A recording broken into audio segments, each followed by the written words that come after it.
I remember I saved up for this game. I had money, and I remember I put the money in my shoe because I was worried about it falling in my pockets for whatever reason. Was it your So Chucks or your Nikes? it was Nikes, I believe. But like I took it out of my shoe, and I remember my dad got Air on to me like, pumps? Were they air pumps? No, we couldn't afford air pumps. I had to save up, man. These were old shoes. But I remember my dad got mad at me because I pulled the cash out, and of course it was sweaty. Uh,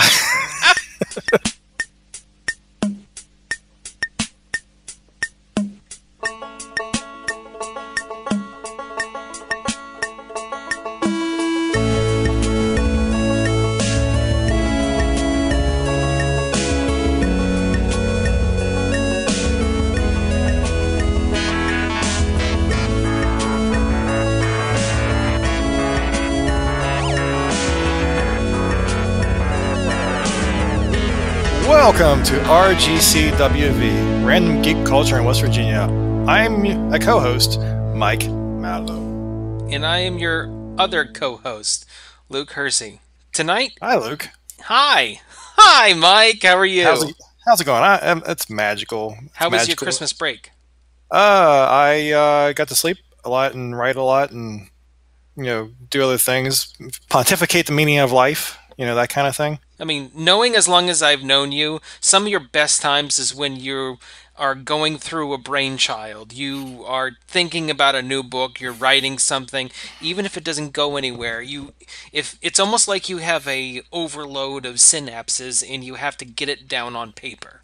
I agree. Do you know what I've been doing? What have you been doing? I've been writing the expansion to the sequel to Heartspark. Hmm. Is it a possible part three? It's technically a part two, Okay. um, a part three if we want to get George Lucasy about it, but we're not. We're not going I to do uh, that. I started actually reading my copy finally, Yay! and I did notice some of the changes that you've made, including the one that I told you to put in, and I'm so happy you did. Yeah, that was a great idea. I can't Yeah. remember exactly what it was, but I remember thinking, actually, that works for what I need." Did you do some modification to Shrimphead because he seems a little bit more fleshed out? The publishers enjoyed him, and they wanted to give him. They wanted to tell part of it from his perspective. Tonight is the first episode of season 2. We are talking about the most influential games to us in the 1990s. Now, this does not reflect the best games of the 1990s. However, some of these on this list are listed as the best video games of all time by several credible outlets. Now, these games are the ones that me and Mike played in the 90s and shaped us into gamers. Now, this is going to be in a semi chronological order. However, it's not chronological to when they were released per se, but when we played them. So, I'm excited. I don't know. Are you excited, Mike? I'm excited. I'm actually going over the list now and trying to Not geek out too hard? quantify. Yeah, I'm gonna go with that. Yeah, that's a good way to put it. So, real quick, new segment that we're going to have is quick news. Quick news. Quick Quick news! news. Hurry! Quick geek news. Okay, so I don't know if you've kept up, Mike, with the news about platform gaming, but there You may sure did. be a contender for Xbox and PlayStation here in the very near future. You'll probably hear Ew. more about it at E3 this year. It's called Madbox. Have you heard about this? So, Madbox is actually from the creators of Wreckfest. Do you remember that game? It was a destruction derby indie game. After I heard who's making the Madbox and that they're the publisher, I've looked at the early screenshots for the early concepts, and it just looks like a regular desktop computer. It doesn't really look like a console at all. So I don't know. I don't know.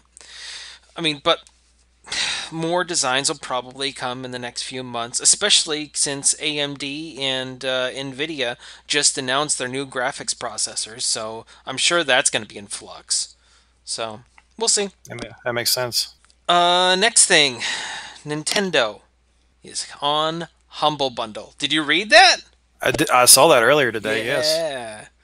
I am actually super excited. I mean, Nintendo being on Humble Bundle, it's nice that I can buy games for my Nintendo system, and I'm also donating to charity. It's a But the twofer. thing, yeah, but I'm also excited because this opens the door for a indie bundle for the Switch, where it's like $20 and it'll be like 6 games, like they've done for almost every other Oh, platform. yeah, right. So that's what I'm hoping for in the future, because they've got a lot of good indie titles on the Switch. So, All right. last point of the geek news. So Sony's Into the Spider-Verse won the Golden Globe for Best Animated Picture in 2018. Did you It hear sure did. this? Yes, it beat Incredibles 2 and I was surprised by that. But I Wreck-It mean, Ralph. Or so, Ralph Breaks the Internet, I mean. so yeah, well, I was surprised that it beat Incredibles from a business standpoint. But as far as a quality of movie, which the Golden Globes more goes for quality than, like raw numbers. Right. And I'm sorry, I had a heck of a lot more fun watching Into the Spider-Verse than Incredibles or Ralph Breaks the Internet. Not that I'm the those same. movies were great, because they were. Yeah, and I watched Ralph Breaks the Internet and I thought this movie's great. It's going to be a hard movie to beat for like best animated movie of the year. And I thought it was better than Incredibles 2.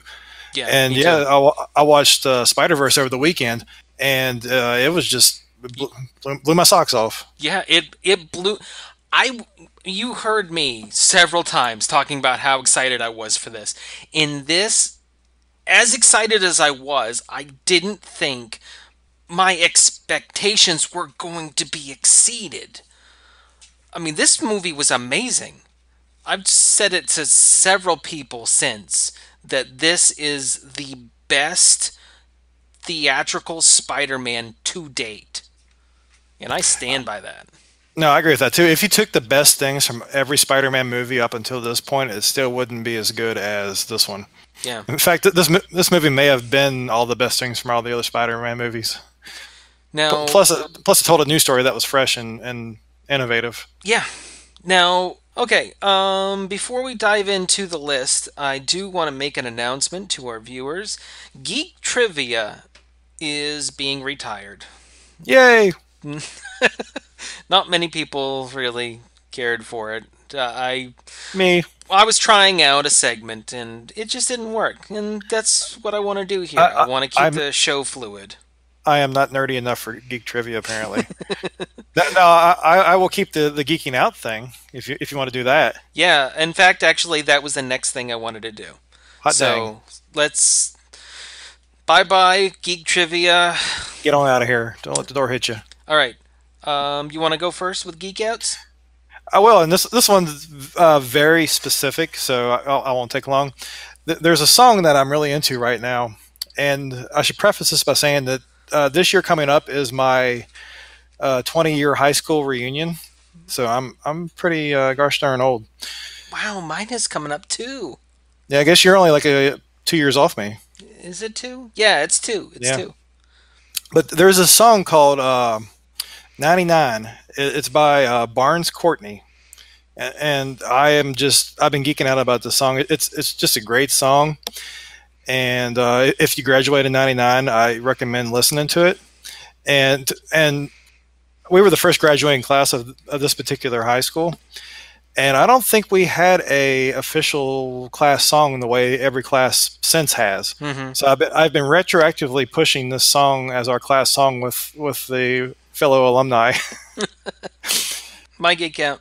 Go And for it.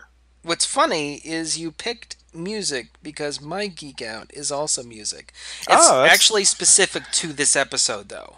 We don't geek out about music very I often. have a whole list of geek outs, and I've had this one on there for, I don't know, 4 or 5 months.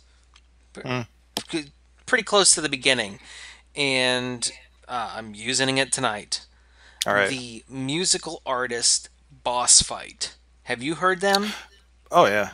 Boss Fight is amazing. And it's not ripping off the original themes of the Nintendo and Super Nintendo era games, but man, does it feel like it should have been.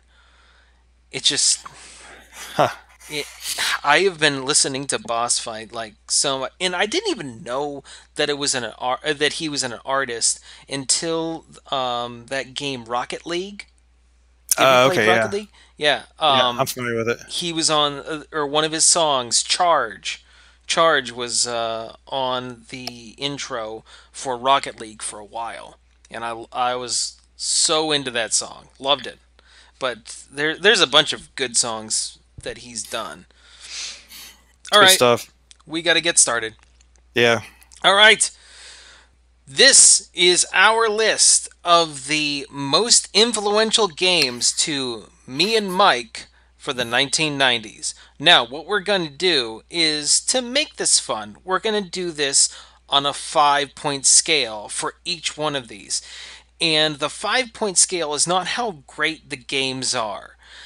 The 5 point scale is how replayable these games are. And not even to us, because we're going to replay all these just because we love all of these.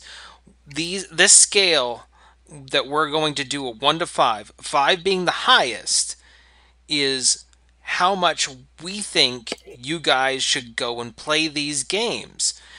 And if you haven't played them and we've rated it a 5, just go try it out.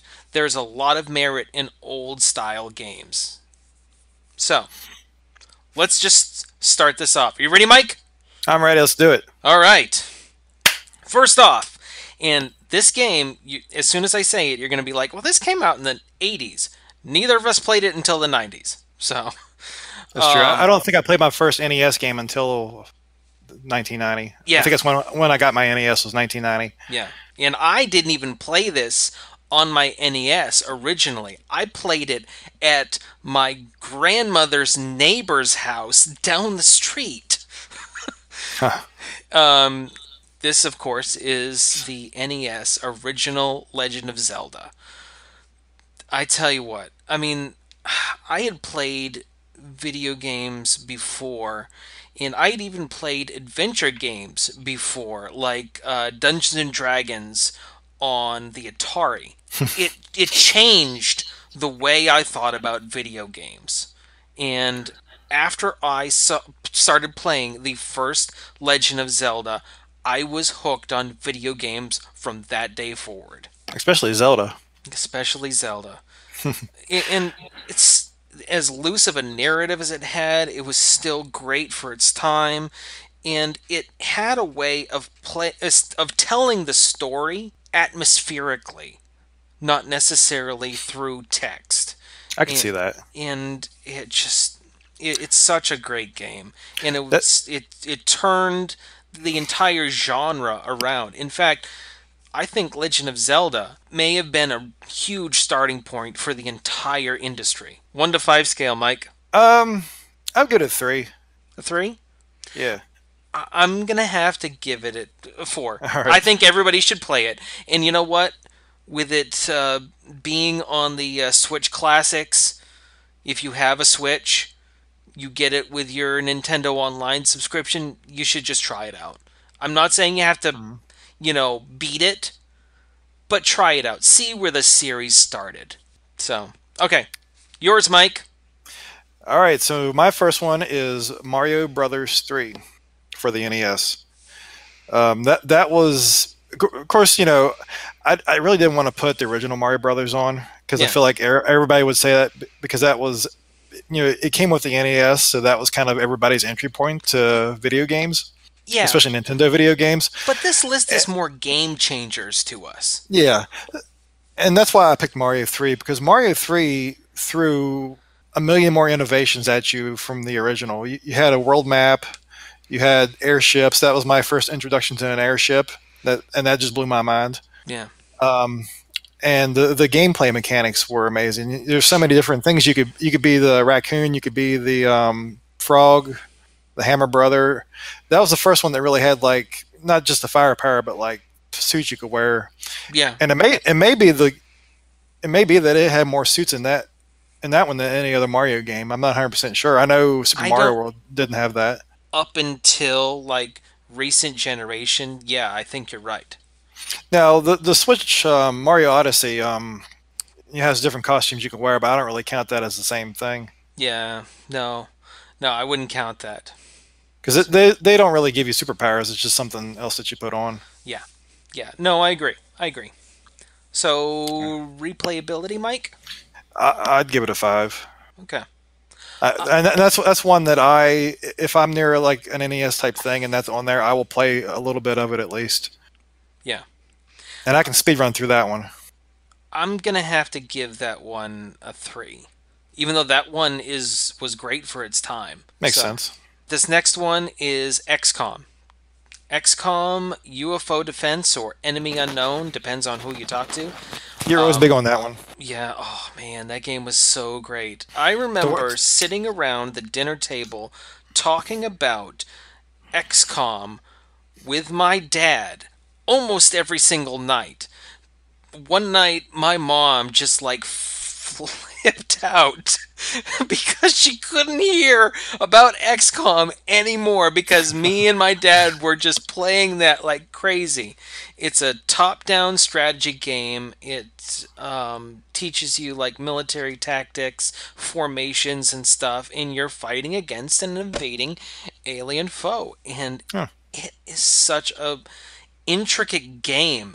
There's you have to manage your time, your space, your weight, your even your the mental capacity of your characters. Like if too many of their buddies are dying, they'll freak out and run across the map, and drop their gun, and then run into danger and then die. There Hmm. was just so much to that game. And I would like to say that the replayability of that game is a 5, but there is a remake of XCOM and it's pretty darn close and it simplifies the game a little bit and it's a little bit more approachable. So I would say that the remake, go play that if you haven't played it, but the replayability of this is like a 2. For me, it's even hard to get into because it's such a long game. We're talking like 2 Uh, 300 hours. wow. So yeah, it's an intricate game, but it'll mess with you. Yeah, I have not played that one. Yeah. So next one is Mech Warrior 2. Great game. It was just so cool, having the mech walk around and you're trying to manage your heat and you're fighting other mechs and stuff, and it was like it wasn't even so much like you were in a Gundam or something like that. It was like Right. you were in a tank, a bipedal tank, and it was really cool. Yeah, I mean, I want to say that everybody should play this game, but I don't even want to play this game now. Oh, I'm gonna have to put it at a 1. It's a cool experience, but there's much better adaptations since that. all right. My next pick is Bionic Commando, Mm, which is an old school Capcom game. And I'm good picking one. it because that was one that I burned through constantly back in the '90s. The story was told through like intercom systems, so you it was one of the few NES games where you had a lot of background into what was happening, Yeah, and so that was pretty innovative. The swinging instead of jumping, that was just mind boggling to me because everything up until that point was jump over the hole. This was you got to latch on and swing over, and then it was you like know real predate physics. exactly. And to this day when I play it, I'm just blown away about how it was the physics were programmed into that, and it's also the first game that I've ever played, and probably true for a lot of people that had the first cuss word in it. Really? Because near the end, and they kind of downplay it, but and you know this from playing the remake later on, is that Hitler is actually the big bad guy at the end, Mm-hmm. and he says something about calls him a damn fool or something like that Yeah. in the NES version, and then his head explodes later, Yeah. Oh man, I remember which, that the first which is time pretty that I violent for saw an that. NES. What just happened? Yeah, NES head explode, with blood and gore and everything. I They didn't know mess around with it. it was crazy. And I lament that it is not on the NES Classic. Yeah. That's the one that they didn't put on there that I really wish they had. Now, Um, other- what would you put for your replayability? I would pick it up and play it right now if I had it in front of me. But So for other people, for other people, I still would recommend it. It's worth giving a shot just for the gameplay mechanics of the swinging and the level design is also really great. All right, so this one's part of a long running series, but I believe they knocked it out in the second one, and that is Mega Man 2. That was a good one. And it's funny because I'd always felt that way, but apparently everyone else agrees too, because that's the one that gets put on all the lists and all. It's the one on the NES Classic. I can't remember if the original Mega Man is or not, but I don't think it is. yeah, I think it is the second one. So that tells me that Nintendo believes in it more than the other ones, also, because 6 of them were on the NES, I believe. But this game it's a perfect side-scrolling shooter, I think. Yeah. And it also happens to have the best NES soundtrack ever. I gave it a 5. So I basically gave all my picks 5s. And I'll defend each and every one of them too. Yeah. And the reason for this is, to this day, they are putting out Mega Man games much in the same vein as this one. Yeah. The next closest game in the series, I would say, is probably Mega Man X. That one's a good one. And it still doesn't have quite the same replayability as Mega Man 2. If you were to go back and play Mega Man games, as far as like start with legacy ones, I would go 2, 4, and X. That seems about right. Yeah. So replayability, Mike. Well, it's still the 5. Okay. That's the one to play if you're going to play Mega Man. I'll give you a 4. All right. Mine's next. Warcraft 2 on PC. Oh man, that game, that opening cinematic, when you're facing down the tides of darkness, and all of the knights and the elves and the trolls and the orcs and the wizards and the top-down strategy. And here's another thing with that game: the audio lines, the lines that all the characters had, they were so good. See, like, one of the things, in like the first level, you've got the little peasants that you're just telling them to go, harvest resources and everything. And if you keep clicking on one of the peasants, he'll just be like, "What? What do you want? Leave me alone." And it was just so funny to me. Like, I don't even remember how old I was, but I just loved that game so much. I played and beat it like I don't know how many times, at least 10. Oh yeah. Such a good game. I played the crap out of that one. So anyway, replayability about a 3. Mike, yours. All right, my next one is, I feel like this is low hanging fruit actually, but this, because we talked about how Mario Brothers was the entry point into NES, and everybody had it, so it's kind of not one that you would pick necessarily. I'm sorry, this one was a system seller. So by that same token, Super Mario World was your entry point into the Super Nintendo, and so that is my next pick. I hate to put more than one Mario in here. If I had to pick one Mario, I would pick Mario 3. But okay. Super Mario World was my gateway into 16 bits. And at the time, I was so inspired by how the game looked that it made me want to be a game designer, just to design the levels and the graphics and everything. I was like, this is for me. And of course, by the time I got old enough to have a job making graphics, we're getting into 3D, and I didn't want to mess with 3D. Yeah. But I always just loved that 8-bit art style or 16-bit art style. Yeah. And it's a solid game. It's got a lot going for it. I went back and played it probably about a year ago, and yeah, it's just as good as I remember. Yeah. I remember the first time I played Mario World, and it was just. I thought 3 was snappy. I thought 3 was responsive. To me, Super Mario World is the gold standard of like the old generation Mario games. I mean, I know you love 3, Mike, but Super Mario World was the game for me as far as Marios go. In fact, I compare the new Super Mario and new Super Mario Wii to Super Mario World. Okay, no, that makes sense. Okay, So so 5. 5. I'm gonna Yeah. have to give it 5 too. This is All a right. great Wow. game. Look at that. Everybody should go play this. Look at that. And our next one it probably isn't going to be a whole lot different from that. Before we do that, All let's right. have a word from our sponsor. Ooh, good deal. And we're back. Good job. Everybody should expect this to be on our list. Legend of Zelda: Link to the Past. Until Breath of the Wild, that was still probably my favorite of the Zeldas.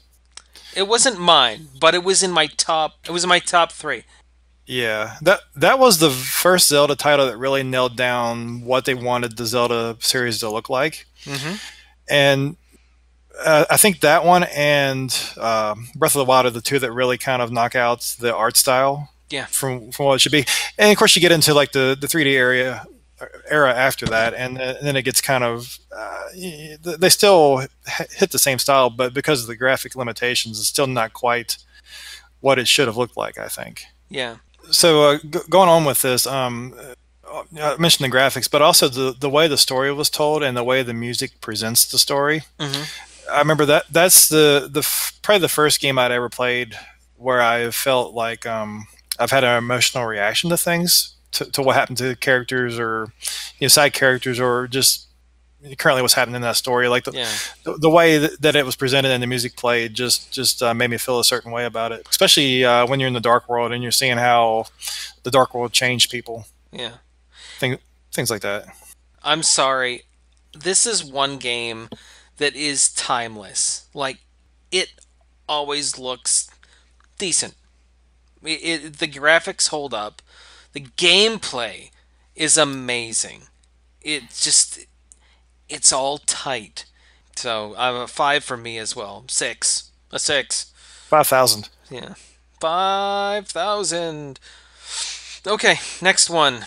It's for me. I think Yep. you played this once as well, I, Mike. I probably played a little bit of it or watched Yeah. you play it, but I didn't. If I played it, I didn't play it seriously. Okay, so this game for PC, Duke Nukem 3D.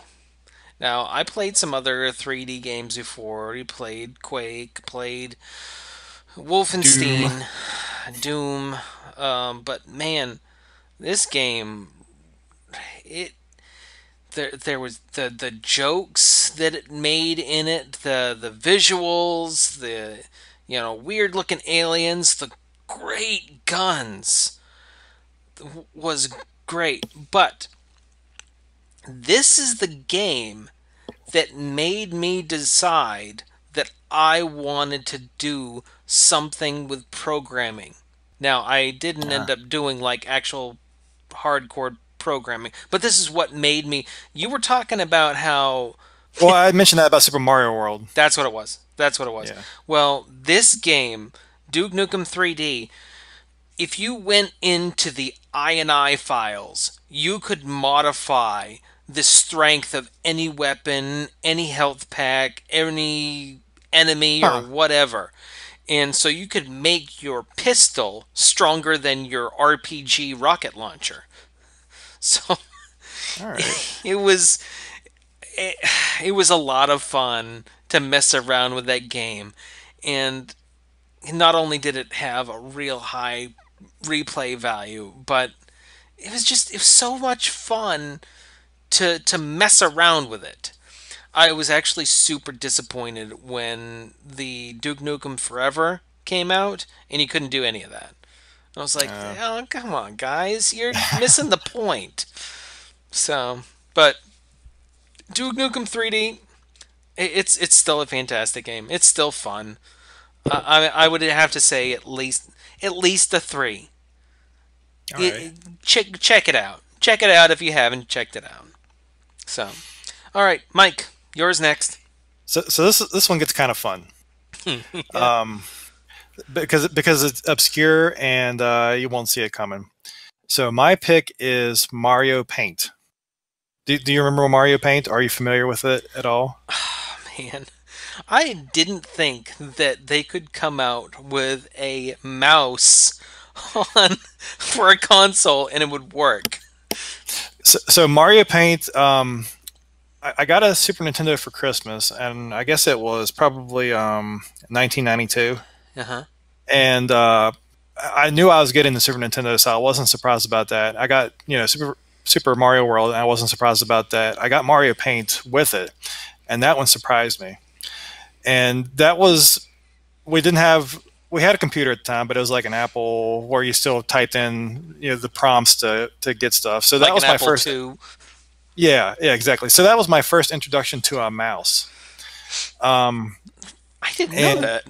it was, and actually thinking about it, we didn't get our first mouse computer till 1996 or seven. So there Huh. was quite a number of years where I just had that.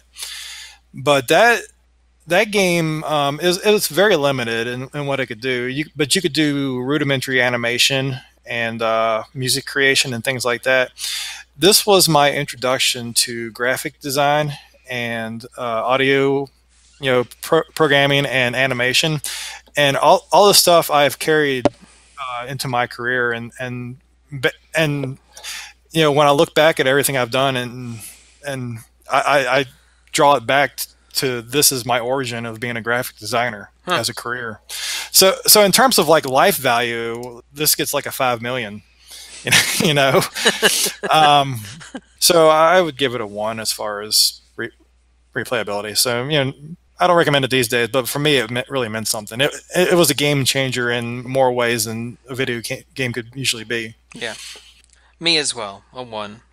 This next one is on both me and Mike's list. This is the next combination one. So going back to what we said about the NES games, didn't give you a whole lot of story going into uh, the gameplay. The original Metroid was really bad for that, Yeah. and it really took me out of the game because I really didn't know what I was doing. Yeah. You had Um, no motivation to go any farther. exactly. I was like, I'm exploring, but I don't know what the end game is. They don't really give you any information in that. Super Metroid was the complete opposite of that. They just they threw you right into the action and the story and everything. They gave And, you they gave you a reason to care from minute one. that's right. And amazingly, because the story gets sparse once you get into it, but somehow, just through the actions and what's happening around you, it remains an engaging story, even though there's no more story really being thrown at you. Well, it's just like I was saying with Legend of Zelda, the original. It was an atmospheric storytelling. And when you said that earlier, this was the first game I thought of where I really got that. And yeah, and the narrative is just told entirely through the atmosphere until Yeah. you get to the end of it. And the ending blew my mind too because I really thought I was going to die. Like that was the first time I ever played a game where I thought I lost when I didn't. Yeah. And the fact and that just I was literally like jumping up and down on like the couch whenever it happened. Like, oh wow, I don't know if we should do spoilers on that. I mean, it's like a 25-year-old game at this point. Yeah, But none of the. Don't worry about spoilers on any of these. This is. so Well, actually, no. You know what? Let's do, because we are telling people to go play these. light spoilers, guys. But when Mother Brain's getting ready to finish off, and the baby Metroid, who's now fully grown, comes out of nowhere and basically kills her, and then she kills him. That just threw me for a loop. Like first it was exciting, and then she killed the Metroid, and it was like upsetting. Hmm. And but at the same time, you had to finish her off, and because it gave you like a super powerful weapon to finish her off, it felt like you were getting that catharsis like immediately. Yeah. And then once you finish her off, you had to escape. So that put it into a level of panic. So they threw so many emotions at you at the end of that game. I'd never really felt it in that way before.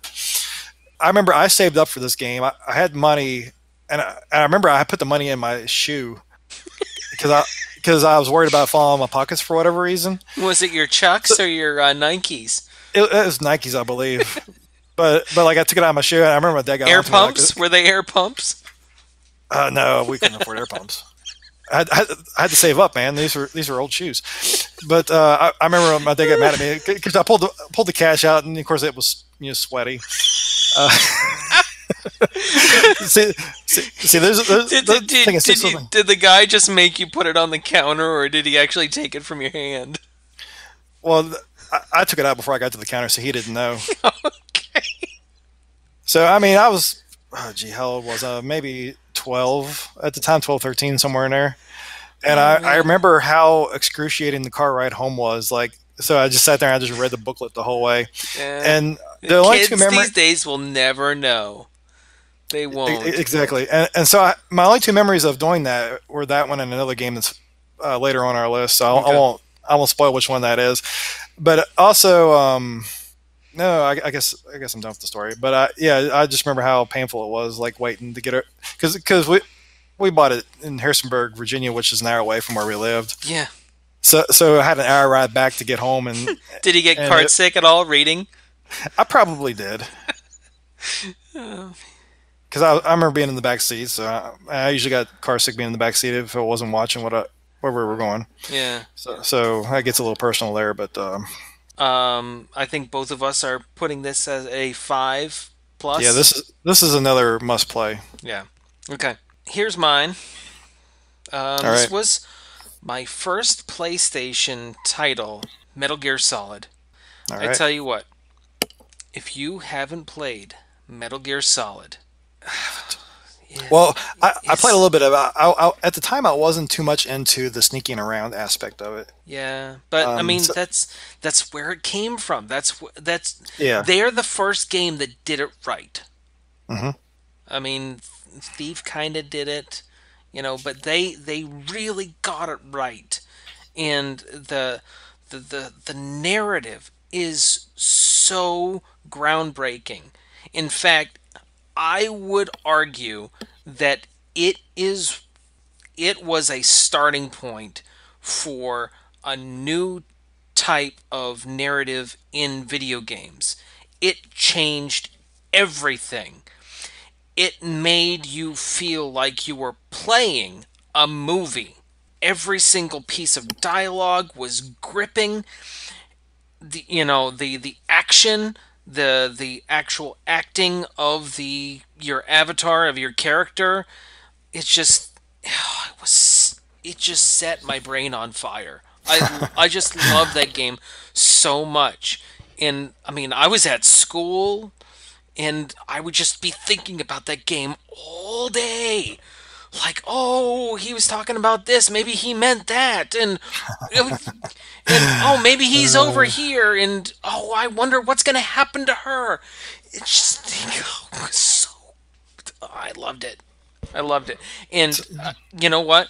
I'm not totally advocating going out and getting a PlayStation Classic, but it's a reason to go buy the PlayStation Classic. If you haven't played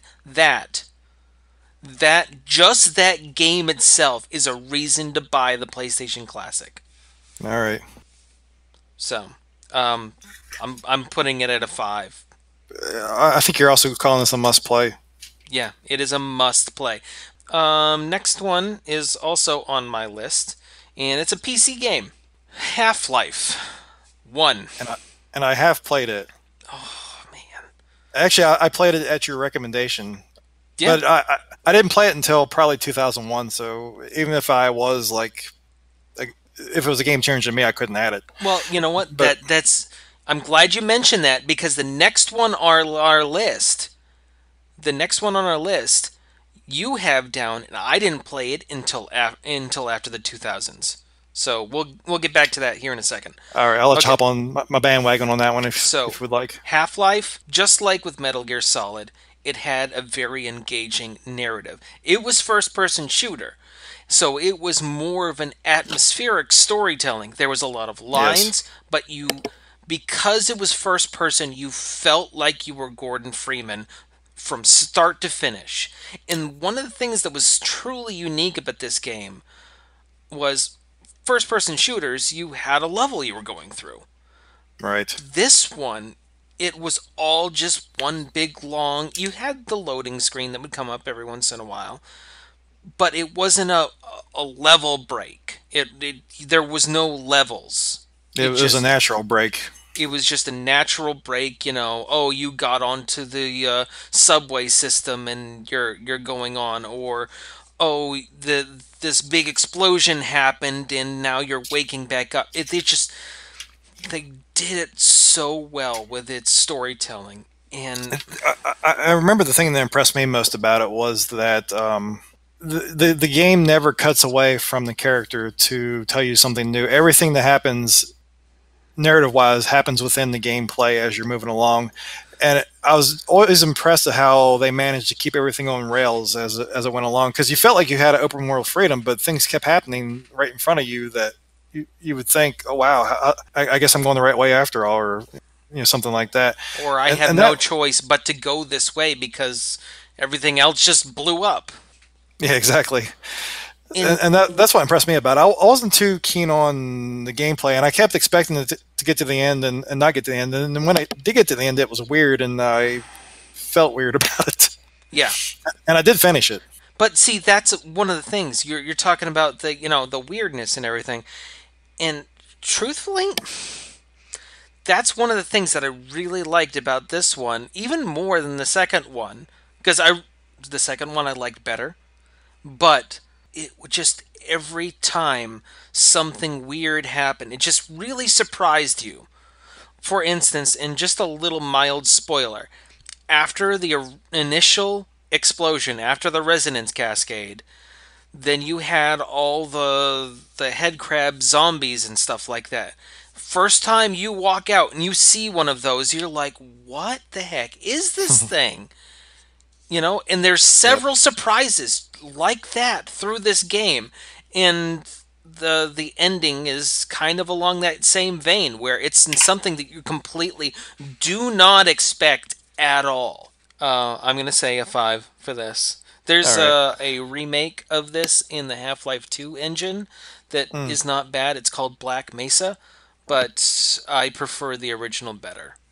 So, okay. okay. I would probably give it a 2 or a 3. That's fair. That's fair. Okay. Mike, let's go on to one of our heavy hitters. All right. This is the third one we mentioned in the same series, Hmm. and I will let you say what it is. You know what? I feel like I shouldn't because I didn't play it till 2000. You know what? That's Whatever. true. This is technically my pick. Yeah, it's your Um, pick. It's your pick. I'm going to let you have it. so this one is Legend of Zelda: Ocarina of Time, and it is the second memory of me driving over the mountain with the booklet, hopping up and down, getting ready to go home. Because I was probably 16 at this point, so Hmm. yeah, I wasn't as didn't have that raw kid enthusiasm. But it was. I remember being the first game that I bought with my own money that I geeked out about. I Hmm. didn't so much geek out about Super Metro. I just really wanted to play it. This was, oh, I can't wait to get into this and this and this in the game, and it didn't disappoint. The way they told the story was incredible. The way the world was open in 3D for the first time in a Zelda game was incredible, and the music, the that was the introduction to a lot of the new character races and things like that. and from start to finish, it was just a solidly told game, and the gameplay was also really incredible for its time. Now the graphics these days don't hold up, Link to the Past or But earlier ones, but it's an incredible game. they have the remake on the 3DS, which Right. it's a little bit better. And I don't own a 3DS, so I can't comment on that. Bella has one. I use it all the time to play it. If I had one, that would be one I would have for sure. Yeah. Yep. It's a great game. It's one of those games that you just well, just like I was talking about with Half-Life, you in that one you feel like Link all the way through. That's right. Because It's, they do what they can to keep his dialogue out of the game. yeah. So it makes it more of a personal experience with you because you have to react to it. Yeah. But I will give this game a 4, and my last two picks are 4s, based solely on the graphics at the time that it came out were like mind-boggling and incredible, and in both these cases they don't hold up. Yeah. Um, So, I mean, I'm gonna have to disagree with you, Mike. I'm sorry. This one is a 5. all right. So If I had a 3DS, I probably would play it again, but since I don't, I can't give it that extra one for now. I'll talk Bella into letting you borrow it. All right. That's fair.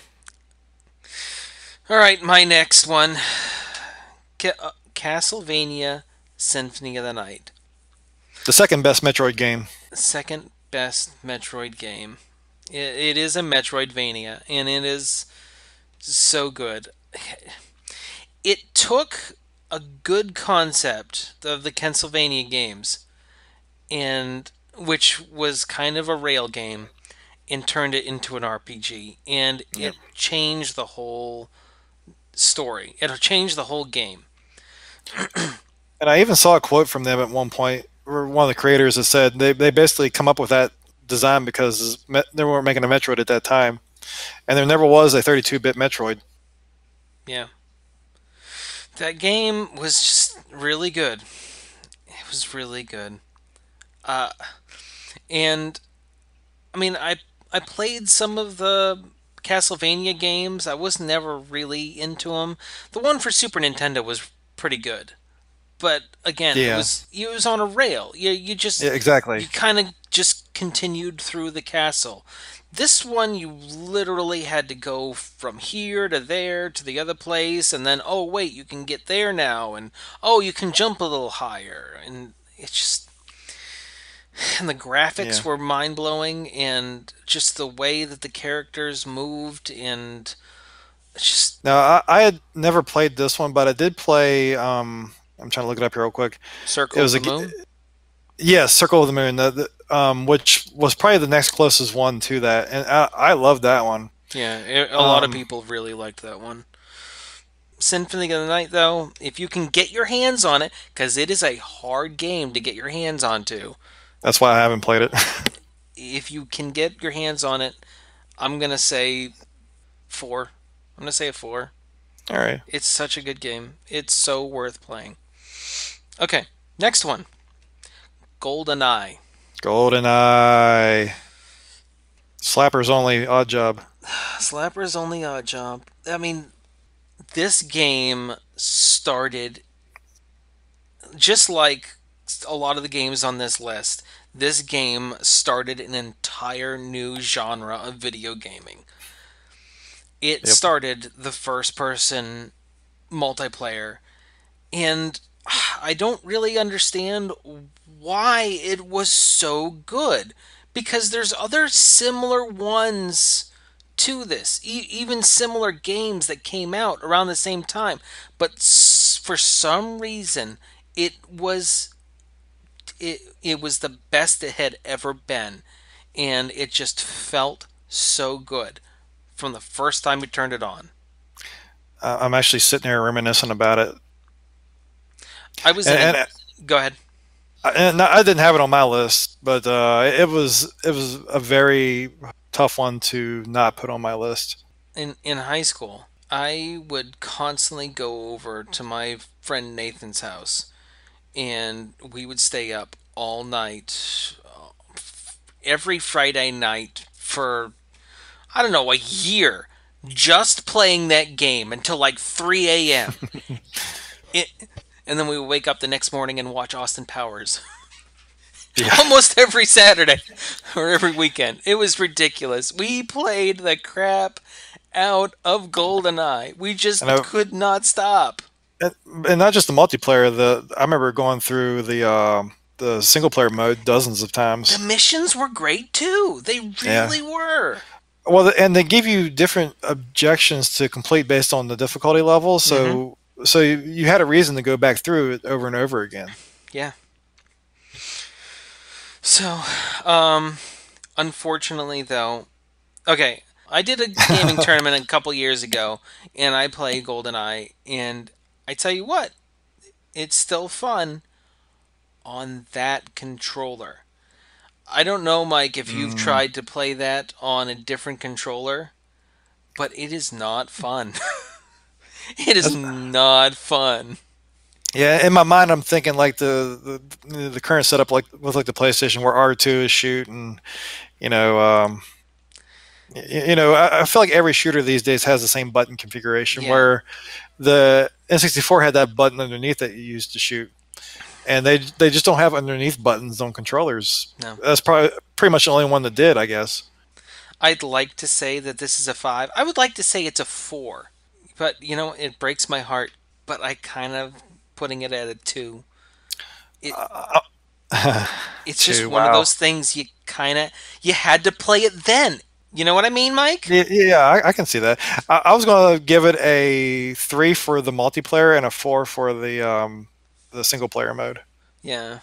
But that said, I haven't played it in whew, when we were in college, so 15 years or whatever, Yeah. more than 15 years. So it's been a while. So I can't. That's probably a generous score for what it actually probably would be. Yeah. It's just the graphics are rough, the controls are rough, And, but and when I will say I had the Wii version of Remake, yeah, and all it did was maybe miss that one. yeah. It just wasn't the same. Yeah, it wasn't. It was like I don't know. There's just no good comparison. Yeah. It was a poor excuse. Okay. So, anyway, this is our final pick, and If you know us, you probably already guessed it. you if you noted, you probably already guessed it. Yes. This game, me and Mike talked about almost every time we saw each other for probably 4 years. Yeah, for years, and sometimes even today, Even today, we still talk about it. or right this second. Okay, we're gonna both say it at the same time. Three, two, one. Final Final Fantasy. Fantasy Mike, you're VII. messing it up. You're messing up the thing. Well, you set the pace. Final Fantasy VII, Final Fantasy 7. and then you go back and you edit those two things on the same track. Or I can just try to do it again. Okay. Never mind. The moment's gone. Okay. Yeah. Filling runs. Let's just start by talking about just the story. Okay? All right. Because I mean, I feel like we need to give this game attention. So, from that first scene with Ares, there is just so much intrigue. Just with that first shot of her, Yep. you're like, what the heck is this? And then it's just that slow pan out, and the intrigue just builds more and more and more, and And the music builds too. you're just yeah, and the music builds too, and you just see more and more of the city, and you're like, wow, that's a little weird. Oh, that doesn't look right. Why is it like this? What the hell is that thing? Yep. Why is green steam? What am I looking at? And then they pull all the way away and then give you that logo, and then they go And, back into the city in a different location. yep. And then And then and then the train cloud starts. and then the cloud comes in, and and then the dialogue starts, and then you start running along, and then it's the first battle. And you're right in the middle of thick of things too. Yeah, and there is so many RPG games where those first, like, 10, 20 battles are rough, you know? You just Yep. barely scrape by. But no, from the very beginning, from the very first fight, you're like, man, Cloud is a bad guy. He is good. He knows what he's doing. Oh, he's an ex-soldier. Well, that makes sense. He's really got things together. He knows how to hold himself. Oh, and this other guy, he's a, freedom fighter, and he's missing an arm, and Yep. It, everything about that game. yeah, the way that they fleshed out the characters, each character had a very intricate past, and as I mentioned with Final Fantasy IV, this is something they started with that one, and slowly got better at as the series continued. And actually, seven may or may not be the pinnacle of that way of telling the story. 10 had its moments, but I think seven is the one that's right there. And the music is my favorite game soundtrack of all time. I actually bought back in like the early 2000s the Japanese soundtrack because you couldn't get anywhere in the U.S. Yeah. And I have that somewhere. I've owned it on everything that it's been available for, Yeah. except the PlayStation Classic. I have bought that game more times than any other game. Yep, same here. And I recently, this past summer, because it was out for PlayStation 4, so I replayed it on it. And my biggest complaint about it now is that the graphics don't hold up. As Yeah. software's got more advanced, you can tell. Especially, I had it on the PlayStation 3 too, and it looks horrible on the PlayStation 3. The rendered backgrounds. Now the PlayStation 4 did, I guess, some graphic buffering on it Mm-hmm. because it's a lot better looking on the PS4 to where I didn't really notice so much that they were outdated graphics. But the graphics at the time that I played it were spectacular. That was the first one that I played that really had the cinematic cutscenes, and that was really what blew my mind. Was for the first time a video game is playing out like a movie. And I've actually got a little story. All right. Okay, so my mom, and I love my mom. I love my mom. She, from my previous Christmas, had decided never to buy me video games ever again. She's tired of the talk at the dinner table. Oh, no, that wasn't it, but that's actually a pretty good one. No, but Dad, knowing that video games are a huge part of my life, he always made a point to get me a game that, one, either he knew I was going to want to play, or that he knew that I would probably like it or even love it. Uh, So he got me the PlayStation for my 16th birthday, and he got me. He asked the guy. He went through like a whole bunch of PlayStation games, and he's like, what do you think about this game? And he was holding Final Fantasy VII. He's like, what do you think about this? And that was the first game that I got for PlayStation, and I couldn't put it down. uh, And I still remember that. That was my first game. Dad got me my favorite game of all time. Thanks, Dad. Knocked it out of the park. Yeah, knocked it out of the park. Let's just talk about something else as far as Final Fantasy VII. Okay. So, one of the things that really got me about Final Fantasy VII, and arguably this is one of the reasons why Twilight Princess is one of my favorites. Twilight Princess Zelda. Right. So there is so many extra things that's thrown into this game that is actually good. Like bike fighting, I guess you'd call Mhm. it. The actual submarine combat, the snowboarding. It doesn't take away from the game. It just adds to it. And I love it for that. Yeah, the little mini games that and you can even go to the flying saucer and play them later if you You can want to. play him later, yeah. And I loved that too. Everybody should at least give this game a chance. Give it a couple hours. Don't like pick it up and be like, "Oh, this is stupid," and throw it away. Give it like 3, 4 hours. If you're not hooked, then that game's not for you. I appreciate your effort. Good try. Good effort. Good effort, man.